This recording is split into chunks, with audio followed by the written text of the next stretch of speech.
Brazil says it was her job to lie, cheat, and steal those debate questions as long as Democrats won. Just add her to the long list of Democrats who got a pass from the media on that. Kelly Rydell here to break down the worst examples of that next. Times Deputy Opinion Editor Kelly Rydell. Nice to see you this morning, Kelly. Let's start with Donna Brazile and on this leaking the debate questions issue.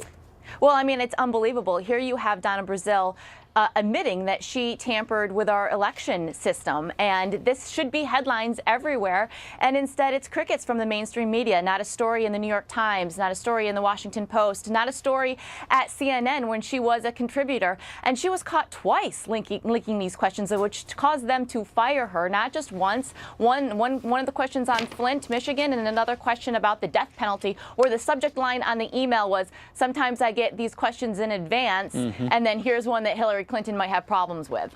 Yep, that's certainly an example, no doubt. Another example is Senator Richard Blumenthal. He made a claim about Vietnam. Some have forgotten this. I'm going to put on the screen what he said then to some veterans that day, Richard Blumenthal. He said, "We have learned something important since the days that I served in Vietnam, and you exemplify it. Whatever we think about the war, whatever we call it, Afghanistan or Iraq, we owe our military and women unconditional support," except there was something a bit wrong with that statement.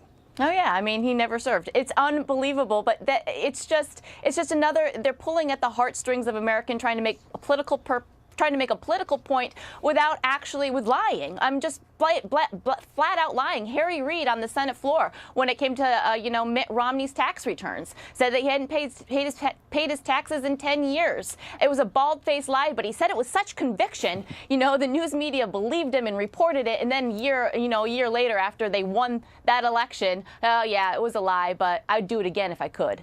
And do you remember Elizabeth Warren talking about how she was part Cherokee? Listen to this. This is what my brothers and I were told by my mom and my dad, my mama and my papa. This is our lives, and I'm very proud of it. Clearly, that didn't turn out to be the case. Oh no, and she's been labeled Pocahontas by President Trump, very deservingly so. Yeah. No, I mean, the Pocahontas nickname works for the reason that it does, because it's true. If you're fraud about your background, then you should be called out on it. And then perhaps the most famous of all, we remember this. Watch. I want you to listen to me. I'm going to say this again.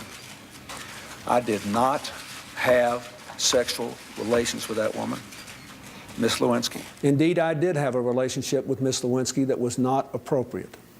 In fact, it was wrong. There you go. And there you go. His wife went on to run for the presidency. His daughter's contemplating a political future, and you still have Hillary Clinton. She's coming out of the woods this week, and she's going to get politically active again. She is out of the woods, and you helped us break those down. Kelly Rydell, Deputy Opinion Editor, Washington Times. Thanks a lot. We appreciate it. Thank you.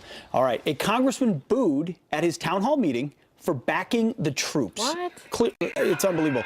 Have liberal protesters finally gone too far? Wow. And